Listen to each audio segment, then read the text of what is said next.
Hello everyone. आज का ये जो वीडियो एक बहुत अच्छे से डिस्क्राइब करके लिखे हैं मिस्टर कमल पटनी जी रतलाम का। किस बारे में? कि हमारा जो पेंशन फंड है उसका जिम्मेदारी बैंक का है, उसका जिम्मेदारी पेंशनर्स का नहीं है। और पेंशनर्स का राइट है पेंशन अपडेशन। इसके ऊपर वो बहुत अच्छे से रेगुलेशन को दे के बताएं, तो इसके बारे में आज का वीडियो में हम डिस्कस करेंगे। चलिए शुरू करते हैं आज का वीडियो। मिस्टर कमल पटनी जी क्या लिखे हैं, चलिए देखें। इलाहाबाद बैंक पेंशन रेगुलेशन को दे के बताएं 1995 के मूल प्रावधानों में एक महत्वपूर्ण बात स्पष्ट होती है। पेंशन फंड और पेंशन अपडेशन दो अलग अलग विषय है। पेंशन फंड का निर्माण पेंशन देयताओं को पूरा करने के लिए किया गया है। फंड का आकार, उसका सरप्लस अथवा डेफिसिट या उसमें उपलब्ध राशि अपने आप में पेंशन अपडेशन के अधिकार को समाप्त नहीं कर सकती। यदि नियमों के अंतर्गत पेंशन में संशोधन अथवा अपडेशन दिए हैं तो उसका दायित्व बैंक का है। तो ये बोल रहे हैं बैंक का रेस्पॉन्सिबिलिटी है। फंड डेफिसिट है, सरप्लस है, उससे पेंशन अपडेशन के ऊपर कोई प्रभाव नहीं पड़ना चाहिए। उपलब्ध पेंशन रेगुलेशन के चैप्टर 3 में रेगुलेशन 5 में पेंशन फंड की स्थापना का प्रावधान है। रेगुलेशन 5(2) में फंड का उद्देश्य कर्मचारियों अथवा उनके परिवार को पेंशन का भुगतान करना बताया गया है। सबसे महत्वपूर्ण रेगुलेशन 5(3) है, जिसमें बैंक का को फंड में पर्याप्त राशि रखने की जिम्मेदारी दी गई है ताकि ट्रस्टी लाभार्थियों को नियमानुसार भुगतान कर सकें। अर्थात फंड के पर्याप्त बनाए रखना बैंक की जिम्मेदारी है, पेंशन भोगियों की नहीं। क्लियर कट लिखे हैं। रेगुलेशन 6 में प्रोविडेंट फंड से संबंधित बैंक के योगदान तथा उस पर अर्जित ब्याज को पेंशन फंड में ट्रांसफ़र करने की व्यवस्था है। रेगुलेशन 7 में फंड को की कंपोजिशन बताई गई है, जिसमें बैंक का कंट्रीब्यूशन, प्रोविडेंट फंड से ट्रांसफर राशि और ब्याज, इन्वेस्टमेंट से प्राप्त आय, कैपिटल गेन तथा बैंक द्वारा किए जाने वाले एडिशनल एनुअल कंट्रीब्यूशन जैसी राशियां शामिल है।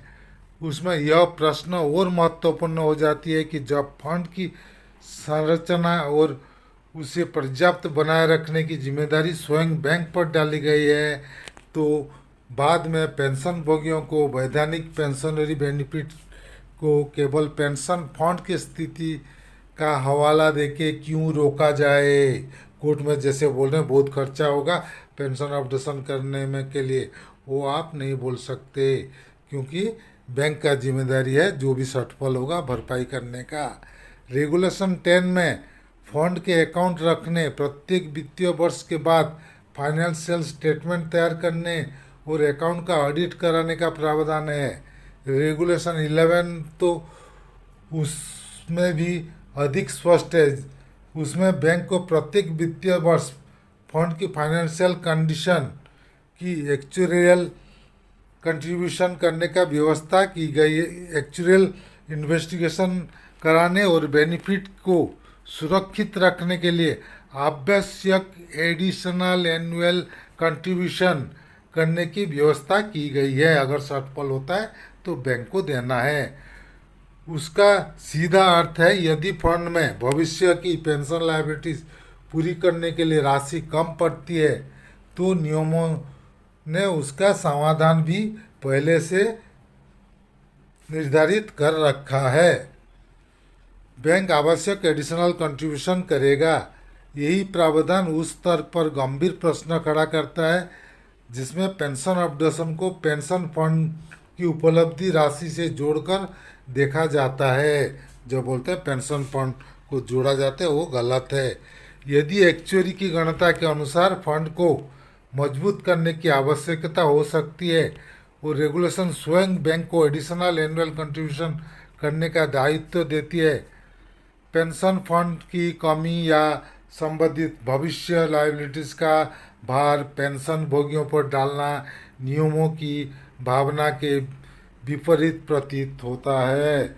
पेंशनर्स के ऊपर जिम्मेदारी बोलना वो विपरीत होता है। रेगुलेशन 12 फंड के इन्वेस्टमेंट की व्यवस्था करता है और रेगुलेशन 13 स्पष्ट करता है कि फंड से पेंशनर्स बेनिफिट कर्मचारियों तथा डिसीज एम्प्लॉयज़ के परिवारों को फैमिली पेंशन के रूप में दिए जाएंगे।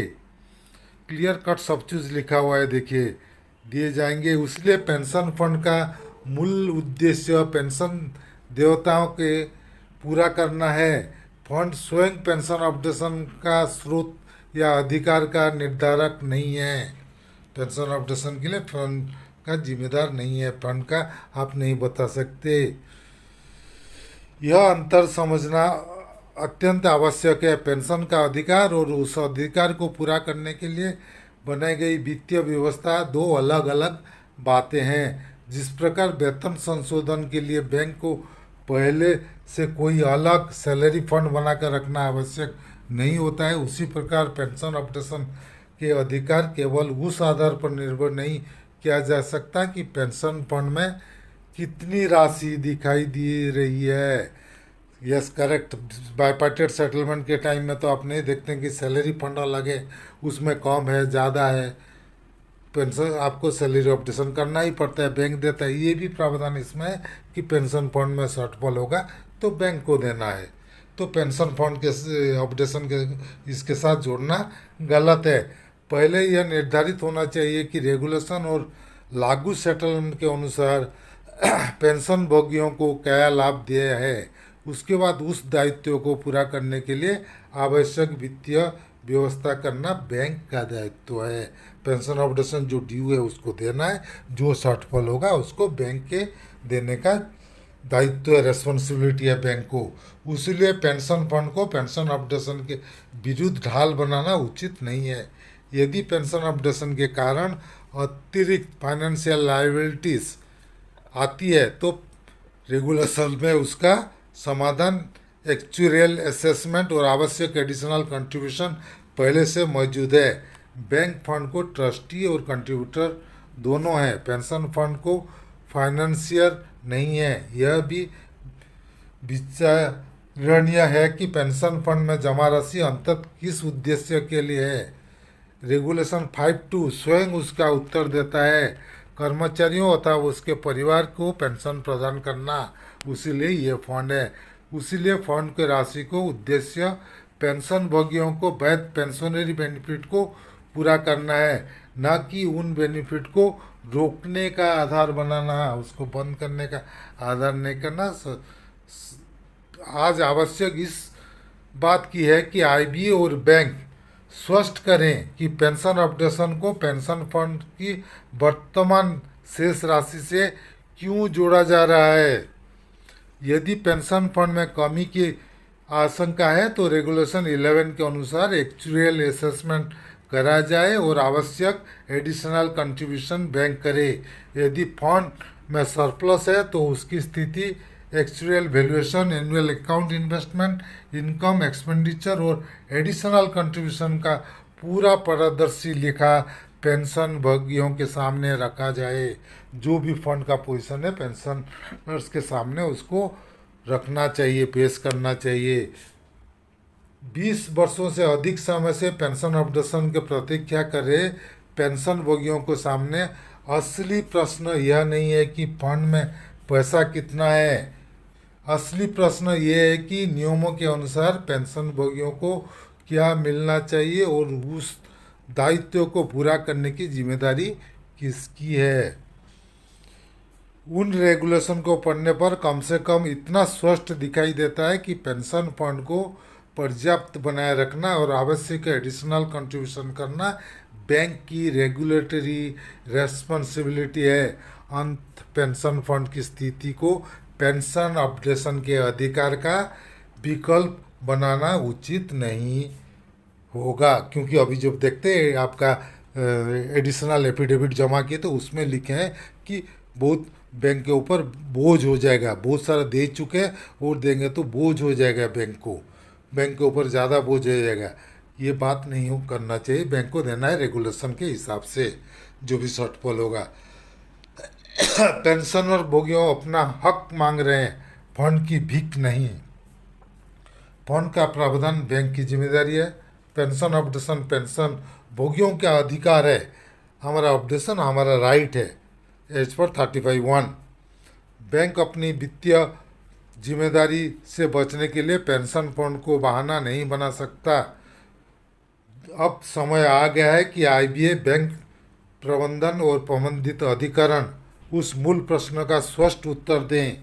यदि रेगुलेशन स्वयं बैंक को पेंशन फंड को पर्याप्त रखने और आवश्यक एडिशनल कंट्रीब्यूशन करने का दायित्व देते हैं, तो पेंशन अपडेशन का आर्थिक भार पेंशन भोगियों पर डालने का आधार क्या है?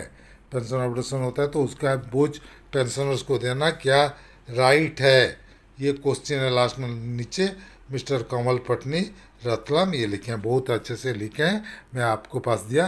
और ये सही जानकारी है। पेंशन फंड में अगर कुछ भी शॉर्टफॉल होता है तो उसका भरपाई करना का जिम्मेदारी है बैंक का है, पेंशनर्स का नहीं है। पेंशनर्स का राइट है पेंशन अपडेशन। अपडेशन करने के बाद जो भी शॉर्टफॉल होगा उसको बैंक को भरपाई करना। सीधा साधा बात यही बताए मिस्टर कमल पटनी जी है और बहुत अच्छे से समझाएं। तो चलिए, ये था आज का वीडियो। अगर हमारा वीडियो आपको पसंद आया तो प्लीज़ इसको लाइक कीजिए, शेयर कीजिए। आपका कुछ मतामत है तो कमेंट सेक्शन में ज़रूर दीजिएगा। और अगर अभी तक हमारे चैनल को सब्सक्राइब नहीं किए हैं तो प्लीज़ सब्सक्राइब कर दीजिएगा, ताकि आगे हम जो भी वीडियो बनाएंगे उसका जानकारी आपको मिलते रहेगा। Team Amiya Kumar Mishra, thank you.